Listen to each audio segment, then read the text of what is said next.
In this video we are testing a palm-free recipe. I'm going to make a man's soap using Brambleberry's vetiver fragrance oil that I absolutely love, and I'm going to measure it out with this glass measuring cup. Always use glass when dealing with undiluted fragrances as they can eat through plastic.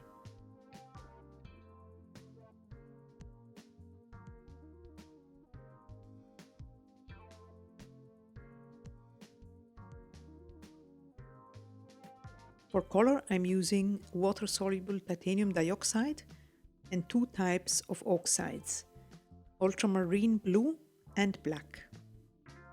Best is to premix the oxides with some oils before adding it to the soap batter, as opposed to mica that can be added directly to the soap.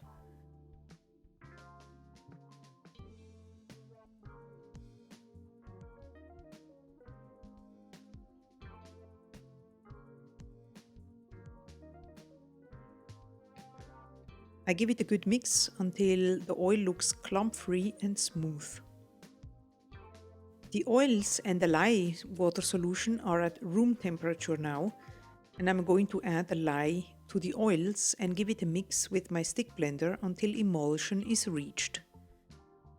This recipe is from Amanda over at Loving Soap Studio. She's a wonderful, wonderful teacher, and I tried some of her recipes already in the past and I love them all.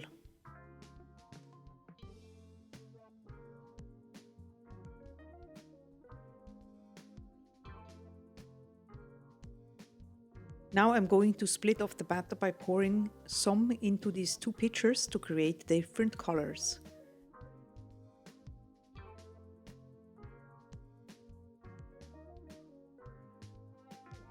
The main portion will be light, so I add some titanium dioxide to achieve an ivory type color. I don't want to go for a totally white color here anyways, and always remember that the soap will lighten up after saponification. In this one I will add the blue, and in the smaller portion the black oxide. I start mixing the color with the stick blender, starting from the lightest color, for the simple reason that I won't need to clean the shaft between uses. This blue is too light, so I will add some more colorant, and a nice rule of thumb that I'm always applying is that you can always add more color, so I rather go step by step and add more if needed, because if it's too vibrant it's very difficult to take it back. Now it's time to add the fragrance, and then I hand mix it with my spatula only. I just want to prevent the trace becoming too thick. Now it's time for the pour. Here's my Brambleberry 5-pound mold that I absolutely love. I added a clip so the silicone liner stays in place. Now I pour the majority of the light part into the mold and leave a little bit for the top. Then I take my pitcher with the blue soap and I just add this color here across the mold, and then same with the black soap. With the back of a long spoon I create a swirl on the inside by circling it once or even twice. Then I just add the remaining soap on top.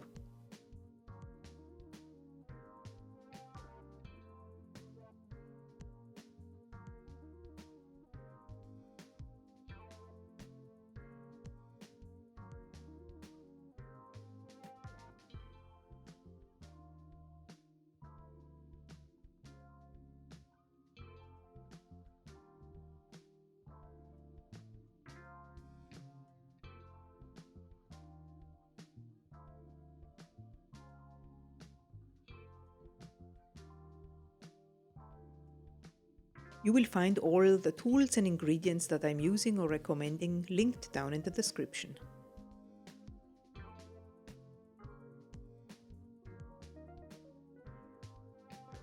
Now with the chopstick I create a swirl on top by drawing a figure 8.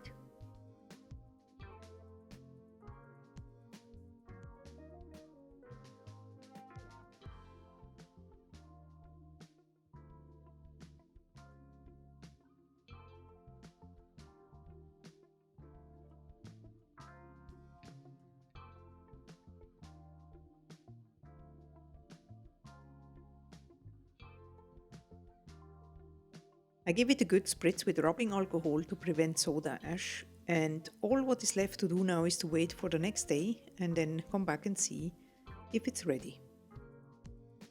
So it's the next day and I take the soap out of the wooden mold, and the silicone mold here is so easy to use because you can absolutely easily release it. And I can see that the soap is already really nice and hard. I'm going to use a multi-bar cutter, place the soap in it and then press down. And it would have been okay to come a little bit earlier in the morning because the soap is really quite hard, so I need to press accordingly. This is something that can vary depending on your recipe.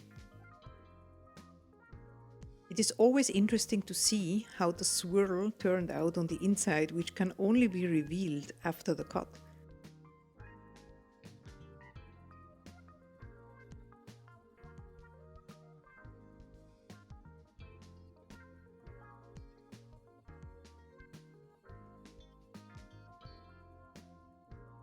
I think this one turned out quite cool and it smells amazing too. So if you are looking for a palm-free alternative, this is definitely a good recipe to try out, even on single cavity molds.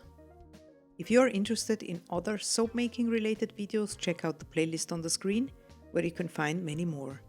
Feel free to subscribe and see you next time. Bye!